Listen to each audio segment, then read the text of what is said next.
It's the ultimate nachos week. Here with a recipe that's perfect for your Super Bowl party is Feed Your Family Tonight founder Mariefiebach. Marie, some people call it Super Bowl week, but when nachos are at the center of it, let's just make it nacho week, huh? Right. I mean, isn't Super Bowl about the food? Yeah. I really think it's about the food. And these ultimate nachos are a total crowd pleaser. And because there's like meat and beans and some veggies, if you want to win Mom of the Year, you could call it dinner. I totally did this week. It starts off with 2 cups of cooked chicken. And I have some here in this pot because you're wanting to warm up the chicken. The chicken, this is my chicken taco meat. The recipe's on my website, but you could use just rotisserie chicken meat, anything that you want, just any type of shredded chicken. And to that, you're going to add a 1/2 cup of salsa and 1 cup of black beans. You go with the medium salsa, hot salsa. What's your liking? I usually do medium, but it's about what your family and your friends like. It doesn't have to be anything fancy. And then we're going to kind of doctor this up. We're going to add a teaspoon or 1/2 teaspoon of cumin, 1/2 teaspoon of garlic powder.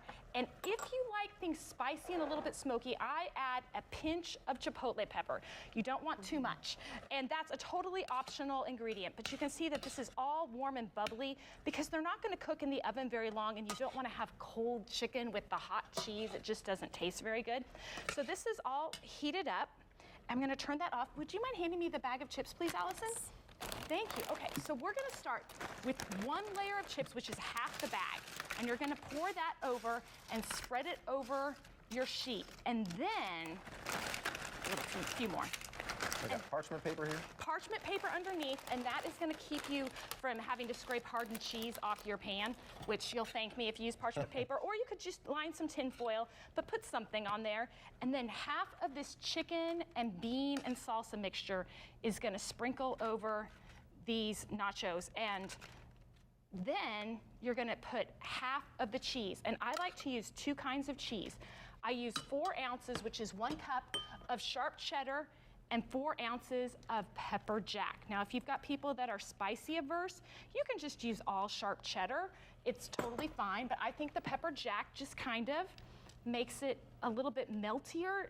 Jack tends to melt better. Yeah, absolutely. Good call. And then, can you hand me the chips back, please? We're gonna add the second layer of chips. So these are kind of double-decker nachos.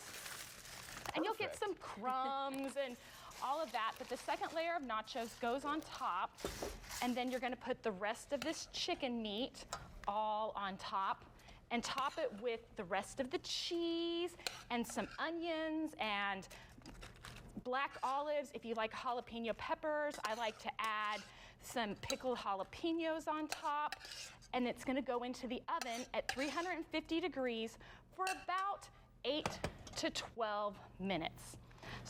And again, you said this is your chicken taco taco meat here.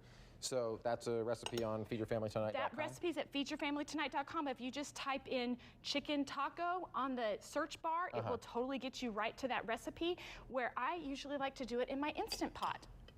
And again, black olives, if you like them, and this is customizable, so go with what you like and what you prefer. I like all the toppings. I don't know about you, Shane. Do you like all the toppings? Anything except sour cream. Anything except sour cream. That looks so Anything good, else. but that is such a step up from I put tortilla chips on a plate, put a little sprinkly cheese, and microwave it until they're a little burnt, and that's my nachos. But just knowing how effective even that is makes it put into context how good it is when you go really with an effort like that. Do you want to see what they look like all melty? Of course. Okay, I They're have all some hot ready. ones here. So you said about 8 to 12 minutes 8 in the to oven? 12 minutes in the oven. You don't want that cheese to get too browned around the edges. You really want it mostly melty and ooey and gooey. So when you lift it, it kind of oozes. Yeah. And you get that crunch and that meatiness. And top it off with some sour cream and some guacamole, cilantro if you want. I've got a little bit of that there if you Look want at to that. try it. It's such a crowd pleaser. And again, you're getting a little bit of protein in there, so it's not all junk food. Do you have a guacamole recipe? Do you like to make it your own, or? Do you know how I make my guacamole most of the time is I take my taco mix, and that recipe's on the website, and I mix it with a little bit of lime juice and an avocado, and I just smush it all together. Shane, is that good? Speaking to my heart right now. Let's get that game on. We are ready to go here. Go Chiefs. Go Chiefs. Tell us where we can find this recipe, among others, on your website. Oh, sure. The recipe is at feedyourfamilytonight.com. This one's on the home page right now, so you can find it just right there if you click. And again, the taco mix and the chicken taco meat, if you want to use those, are at feedyourfamilytonight.com too. There's so much flavor in that meat, by the way. Way to go. Yeah, that's just my new taco recipe, even when it's not on nachos. So thankfully, we know where to go. Good Morning Cakeland features Feed Your Family Tonight every week right here on Mondays. Marie, thank you so much. Oh, the joy is mine. Thanks for having me.